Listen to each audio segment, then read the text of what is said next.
ஒரு நாள் ராணா கிட்ட மீனு, "ராணா நம்ம ஏன் தொழில் பண்ணக்கூடாது இங்க? நம்ம கிட்ட நிலமும் இருக்கு, எல்லாமே இருக்கு. நம்ம ஏன் அதை செய்யக்கூடாது? நம்ம எதனா ஒரு பயிர் பண்ணலாம். ராணா நம்ம தக்காளி பயிர் பண்ணலாம் ராணா. அதான் ரொம்ப தண்ணியும் குறைவா பிடிக்கும். நல்லா விலையும் கிடைக்கும் ராணா." மீனு, நீ சொல்ற யோசனை கூட நல்லா தான் இருக்கு. நீ சொல்ற மாதிரியே செய்யலாம் மீனு. சரி ராணா, நம்ம பயிர் பண்ண தக்காளி விதை தேவைப்படுது. அதை நீங்க கடையில போயிட்டு வாங்கிட்டு வாங்க.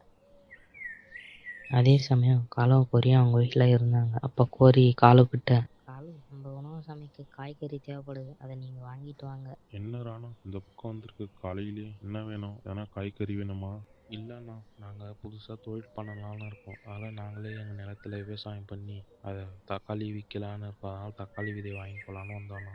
சரிதாண்ணா, அப்படியே பண்ணுங்க, நல்லது தான். சரி, அந்த தக்காளி பயிர் பண்ணி எங்கே எடுத்துன்னு போவீங்க? அதான் நாங்கள் மார்க்கெட்டுக்கு எடுத்துன்னு போயிட்டு மார்க்கெட்டில் கொடுத்துருவோண்ணா. அதான் பண்ணலான்னு இருக்கோம் நாங்கள். ராணா, அந்த தக்காளியை எங்கிட்டே கொடு. மார்க்கெட்டில் எவ்வளோ விலை போதோ அந்த விலையே நான் தரேன். ஏன்னா நானும் காய்கறி கடை வச்சுன்னு இருக்கேன். அதனால் நானே வாங்கிக்கிறேன். சரியா? சரி அண்ணா, நான் அப்படியே பண்ணுறேன். இவங்க இப்படி பேசினது சொல்ல காலுக்காகவும் அங்கே வந்துச்சு. இவங்க பேசினது எல்லாத்தையுமே இங்கே கேட்டுடுச்சு. ராணாவும் தக்காளி விதையை வாங்கிட்டு போயிட்டான். என்ன ராணா தக்காளி விதையெல்லாம் வாங்கிட்டு போகிறான்? பயிர் பண்ணுறான்னா என்ன? ஆமாம்பா, புதுசாக தொழில் பண்ணுறதுனால அவங்க தக்காளி பயிர் பண்ணுறாங்க. அதனால் தக்காளி விதை வாங்கிட்டு போகிறாங்க அவங்க.